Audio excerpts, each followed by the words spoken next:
Hi friends, ఈ వీడియోలో ATM card అవసరం లేకుండా ఫోన్ పే అకౌంట్ ని ఎలా క్రియేట్ చేయాలి అనేది చూద్దాం. First of all phone pay అయితే ఓపెన్ చేయండి. ఫోన్ పే ఓపెన్ చేశాక ఇక్కడ మీరు మీ మొబైల్ నెంబర్ అయితే ఇవ్వాలి. ఏ మొబైల్ నెంబర్ ఇవ్వాలంటే ఏదైతే బ్యాంక్ లింక్ అయి ఉందో అది మాత్రమే ఇక్కడైతే ఇవ్వండి. వేరేటి ఇస్తే ఫోన్ పే అకౌంట్ అయితే క్రియేట్ కాదు. ఇప్పుడు నేనైతే నా బ్యాంక్ కి సంబంధించిన నెంబర్ అయితే ఇస్తున్నాను.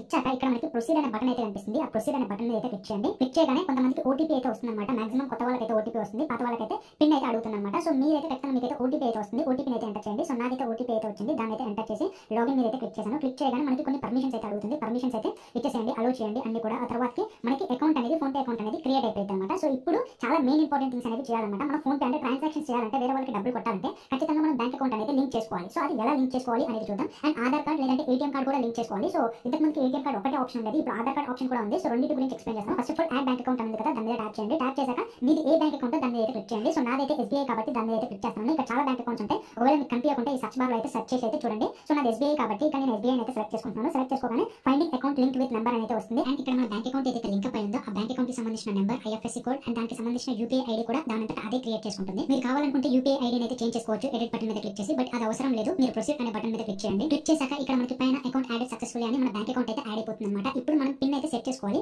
ఇక్కడ మనకి రీసెట్ పిన్ అనే బటన్ ఉంది కదా, దాని మీద అయితే ట్యాప్ చేయండి. ట్యాప్ చేశాక ఇక్కడ మనకి రెండు ఆప్షన్స్ రావడం అయితే జరుగుతుంది. First one Aadhaar number link with bank అని, second option debit ATM card అని. సో ఇక్కడ మీరు ఏదైనా ఇవ్వచ్చు అనమాట. ఒకవేళ మీ దగ్గర ఏటీఎం కార్డ్ ఉంటే ఏటీఎం కార్డ్ మీద క్లిక్ చేసి ప్రొసీడ్ బటన్ మీద క్లిక్ చేయండి. లేదు మా దగ్గర ఏటీఎం కార్డ్ లేదు అనుకుంటే ఆధార్ నెంబర్ ఉంది కదా, దాని మీద క్లిక్ చేసి ప్రొసీడ్ బటన్ మీద క్లిక్ చేయండి. క్లిక్ చేశాక కింద మనకి యాక్సెప్ట్ అండ్ ప్రొసీడ్ అనే బటన్ ఉంది కదా, దాని మీద ఇంకొకసారి క్లిక్ చేయండి. ఇక్కడ మీ ఆధార్ కార్డ్ లో ఉన్న ఫస్ట్ 6 డిజిట్స్ అయితే ఎంటర్ చేయండి. అండ్ ఇక్కడ చాలా మంది గుర్తుపెట్టుకోవాల్సింది ఏంటంటే మీ ఆధార్ కార్డ్ కి ఏదైతే నెంబర్ లింక్ అయిందో ఆ నెంబర్ కి మాత్రమే ఓటీపీ వెళ్తుంది. అండ్ ఏదైతే నెంబర్ లింక్ అయింది కదా అదే నెంబర్ బ్యాంక్ అకౌంట్ కి కూడా లింక్ అయి ఉండాలన్నమాట. రెండు సేమ్ నెంబర్స్ ఉండాలి. బ్యాంక్ అకౌంట్ ఒకటే నెంబర్ ఉండాలి, అదే నెంబర్ మళ్ళీ ఆధార్ కార్డ్ కి లింక్ అయి ఉండాలి. అట్లయితేనే మీకైతే ఈ ప్రాసెస్ వర్కౌట్ అవుతుంది. లేదంటే ఈ ప్రాసెస్ అనేది వర్కౌట్ కాదు. ఆధార్ కార్డ్ నెంబర్ ఇచ్చాక కింద ప్రొసీడ్ అనే బటన్ ఉంటుంది, దాని మీద క్లిక్ చేయండి. ఆధార్ కార్డ్ కి ఏదైతే మొబైల్ నెంబర్ లింక్ అయి ఉందో దానికి ఓటీపీ అయితే వస్తుంది, అదైతే ఎంటర్ చేయండి.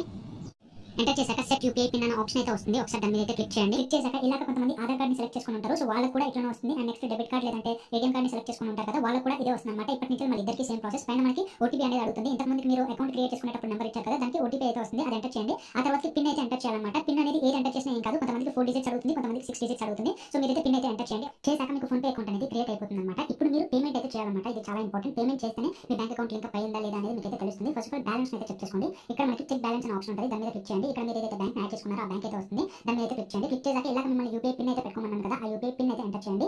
సో ఎంటర్ చేశాక ఇక్కడ మీకు ఫెన్సింగ్ బ్యాలెన్స్ అని మీ బ్యాంక్ డీటెయిల్స్ అయితే చూపించడం అయితే జరుగుతుంది. సో బ్యాలెన్స్ ఎంత ఉంది అనేది. అండ్ ఆ తర్వాత మీరు పేమెంట్ అయితే చేయండి ఎవరికో ఒకరికి. సో చాలా ఇంపార్టెంట్ అనమాట. ఇక్కడ మనకి 2 మొబైల్ నెంబర్ అనే ఆప్షన్ అయితే ఉంటుంది, దాని మీద క్లిక్ చేయండి. ఎవరికో ఒక మీ ఫ్రెండ్ కి ఒక 2 రూపీస్ అయితే పంపండి. సో నేనైతే మా ఫ్రెండ్ కి అయితే ఒక 2 రూపీస్ అయితే పంపుతున్నాను అనమాట. సో ఇక్కడ 2 రూపీస్ అని ఎంటర్ చేసేసి ఇక్కడ పే అనే బటన్ మీద క్లిక్ చేయగానే యూపీఐ పిన్ అనేది కామన్ అనమాట. సో యూపీఐ పిన్ ఎంటర్ చేసి ఇక్కడ టిక్ మార్క్ మీద క్లిక్ చేయగానే ఆ పర్సన్ కి 2 రూపీస్ అనేది వెళ్తాయి అనమాట. సో ఇక్కడ చూడొచ్చు 2 రూపీస్ అనేది వెళ్ళాయి. సో ఖచ్చితంగా ఈ 2 రూపీస్ ని పంపిస్తే మీరు వేరే వాళ్ళకి ఎట్లా పంపాలనేది అర్థమైంది. And me bank account link అయినట్టు కూడా మీకు అయితే అర్థమైంది అనమాట.